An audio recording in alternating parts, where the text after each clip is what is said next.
Case File 77B. They say the city only comes after midnight. That's a lie. Nocturn's always there. It just waits until you're too tired, too drunk, or too guilty to notice you've crossed the tracks. 1 minute you're staring out a rain-smeared window in Thistleharrow, trying to remember what daylight feels like. The next, the streetlight outside turns the wrong shade of gold, and suddenly the skyline's rearranged itself. The buildings lean closer.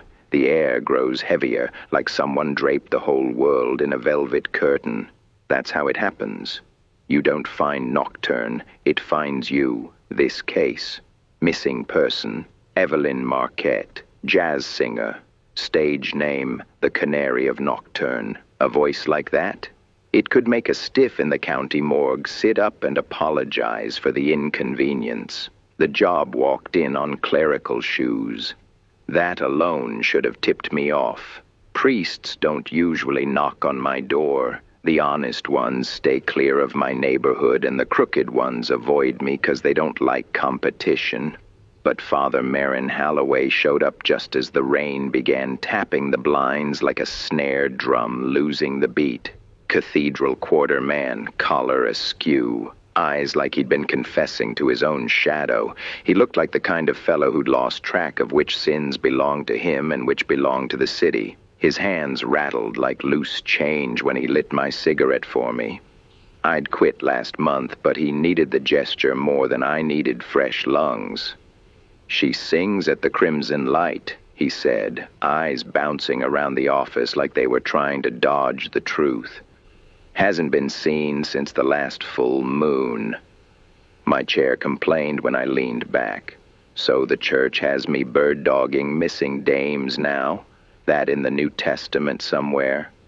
He didn't crack a smile. Fingers drifted to the whiskey bottle on my desk like it was communion for the weary. "They say she went home with the gentleman." "The gentleman," I repeated, letting the name curl in the smoke. "That's supposed to be a title or a calling card." He offered a thin, humorless grin. "Both." He slid a photo across my desk, a fuzzy club shot, too much neon and too little focus. But it didn't matter. She didn't need clarity to be unforgettable.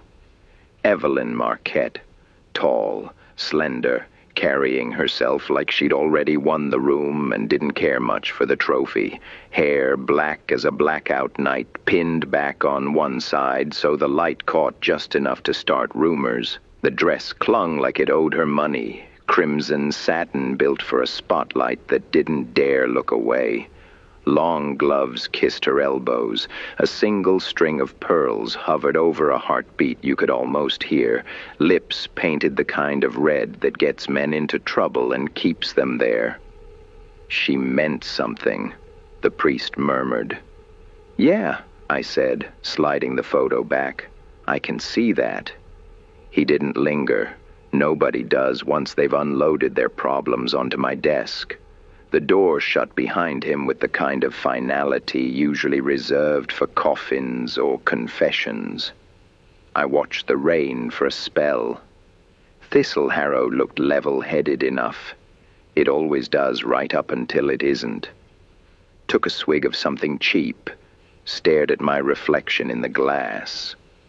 For a second, the window behind me rippled, like breath fogging it from the wrong side. Then it was just me again. Older, meaner. I grabbed my coat, my piece, and what was left of my better judgment, and went hunting for a ghost. The Crimson Light hangs its shingle in the veins, the slice of downtown where jazz never sleeps and sins don't bother washing up after themselves. My cab let me out a block early. Even the drivers know better than to cozy up to the light. The neon buzzed through the fog like a dying artery, bleeding red. Crimson Light. Live tonight. The bouncer gave me a look that said he knew trouble when he saw it. And trouble waved back. Inside, the air was thick enough to ladle. Smoke, perfume, the metallic scent of too many nights spent wrong. The band crooned a slow number, something that sounded like a broken heart trying to stand upright. Center stage sat an empty mic, the spotlight hanging over it like a ghost waiting for the cue. I asked a cigarette girl about Evelyn. She smiled a dangerous little smile, the kind you give right before the trap door opens. "Ask at the bar," she whispered, "but don't use her name loud. These walls remember." The bartender was polishing a glass that had been cleaned sometime before the war. "Graves, right? Private Eye?" He chuckled without humor. "You're late. The canary flew the coop." "Any feathers left for me?" I asked, sliding onto the stool. He produced a cocktail napkin. Lipstick print, deep red, fresh as a heartbeat. Under it, in shaky handwriting, "No one leaves Nocturn until the spotlight dies." Felt heavier than any paper ought to. That's when I spotted him, Count Vareno de la Craie, the gentleman of midnight. He moved through the room like the rumor everyone pretends they never heard. Shoulders sharp, suit velvet black and wine red, skin pale enough to make a ghost jealous, eyes like flashbulbs behind smoked glass, too bright for comfort. He gave me a smile like we were old friends sharing a lie. "Detective Graves," he said, like we were old friends sharing a secret. "You're new to my city." "Just passing through." I lied. He laughed softly, like he'd heard that line from Better Men. "Nobody ever passes through." The band quit playing. Nobody noticed. Even the smoke seemed to stop for him.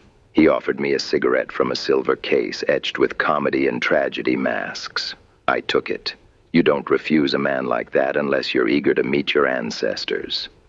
"You seek Miss Marquette," he said, touching flame to our smokes with a match that burned cold. A rare voice, a soul made of smoke and sorrow, too restless to stay, too lovely to leave. "You know where she is?" I asked, already knowing the answer. He watched the match die. "Everyone winds up at the Ebenspire sooner or later, even you." Then he was gone, vanished so clean the air looked ashamed it ever held him. I didn't stick around. When the lights in the crimson light start shifting shades, it's time to take the hint. The Ebenspire wasn't listed anywhere respectable, but it stood tall enough to haunt the skyline. A tower of steel ribs and red-lit windows that looked like they were bleeding slow. A building that felt grown, not built, like it had roots deeper than the city itself. The doorman told me the joint was closed for visitors. I told him I wasn't visiting. Lock clicked like it knew my fingerprints. Elevator groaned its way upward. Halfway up, the air went thick and sweet. Perfume, velvet, and something like fear hiding behind a tune. A woman's voice trickled down the shaft. "Blue Moon." Same song I'd heard everywhere that night. Same song Evelyn was known for. At the top, I found her. Evelyn Marquette, behind glass, like an exhibit of a dream someone didn't want waking up. Dozens of microphones aimed her way, cords tangled like veins feeding a hungry machine. Her eyes were open but vacant, trying to remember something important and failing. I slammed the glass. Nothing. She finished the last note, then smiled like she'd learned how from someone else's memory. "Do you like it?" she asked, her voice coming from the room, the speakers, the air, maybe all three. "He says I sing best when I forget I'm dead."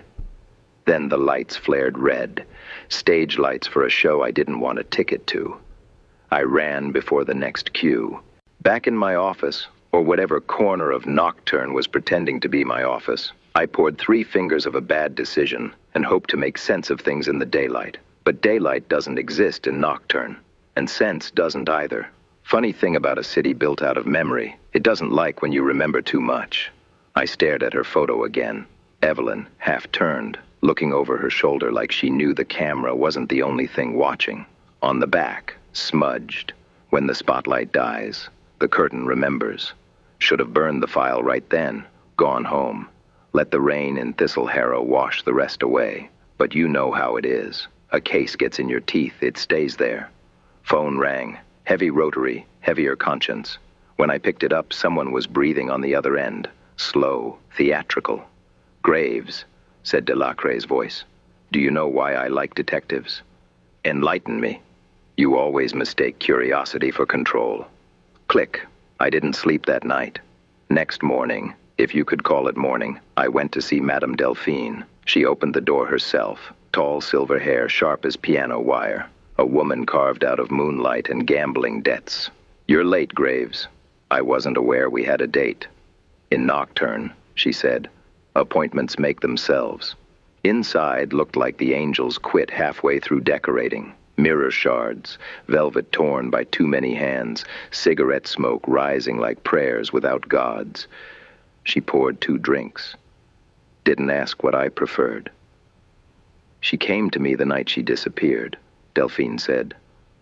Said she'd heard a song you can't stop hearing. Said the gentleman penned it himself. You believe her? I don't traffic in belief, she said. Only bargains. She slid sheet music my way. Notes inked so dark they looked wet. Title, Nocturn in red. The notes twisted when you stared too long, and between 2 bars, scrawled sideways, find me where the sound never dies. Next thing I knew, the clock chimed 13.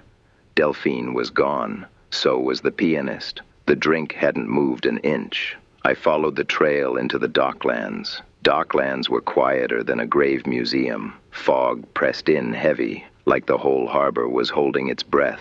That's where I found Harker, ex-cop, drunk, smelled like last week's case file. He was mumbling to the fog when I found him. City's alive, he said. Knows your face, Graves. Knows your guilt. You know me? He laughed, phlegmy and bitter. Everybody who stays long enough ends up working for the audience. That's where the gentleman found me. Pier 9, staring at water black as spilled ink. You're persistent, he said. I bill hourly, I answered, though even I couldn't remember who was footing it. He smiled. Dim light caught in his eyes like moths hitting a bulb. She can't leave. Nobody leaves a city made of memory. She's a melody now, Graves.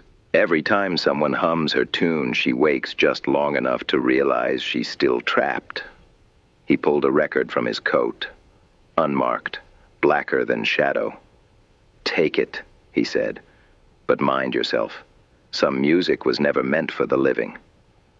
When I glanced down, the vinyl felt warm. When I looked back up, he was gone. Fog rippled where he'd stood. Back at my room, I stared at the turntable. Old, loyal, scratched to hell. The kind of machine that ruins songs with affection. I set the needle. Static. A hum. Then her voice. Evelyn Marquette, singing something I'd never heard but somehow knew by heart. I thought you'd forgotten me, she murmured. I tried, I said. She laughed softly, then stopped trying. Lights dimmed. Room inhaled, and for one heartbeat I wasn't in Nocturn. I was back in Thistle Harrow, rain tapping the window. Only this time the reflection in the glass wasn't mine. It was hers. Find me, she whispered, before the last note fades. Record spun into silence.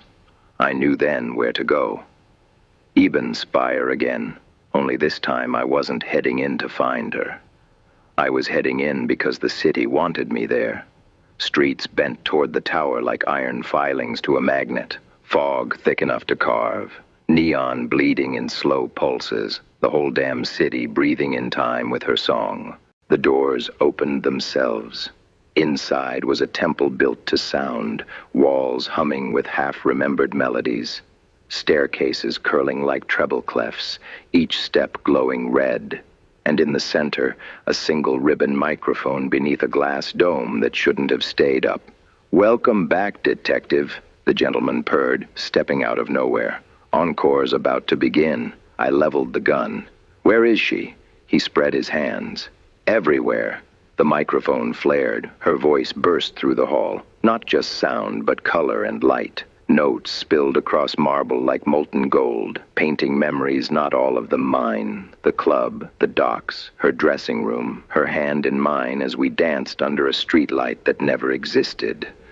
We don't die in Nocturn, the gentleman whispered. We get remastered. I fired. Truth is, I don't remember how it ended. Maybe I shot him. Maybe he let me think I did. Men like the gentleman have a way of choosing their exits. Either way, I came to in an alley with soot on my tongue and the smell of burnt velvet clinging to my coat. No city on the map, no Nocturn on the skyline, no Evelyn in the shadows. Just me, a beat-up tape recorder, and the fading aftertaste of smoke and jazz swirling where memory should have been. The papers said the case never happened, said Father Halloway vanished, said the crimson light burned down years ago. Harker, Delphine, the whole glittering nightmare, gone like the last note of a song no one swears they heard. But some nights, the long ones, the cruel ones, I hear it again, a woman's voice threading through the static between stations. Blue moon, you saw me standing alone. People ask why I keep making these recordings, why I sit here talking to ghosts on magnetic tape. Truth is, it's the only way I know to keep the dark from talking back. Nocturne wasn't just a city, it was a mirror. And the worst thing about mirrors, they always remember what you look like, even when you don't.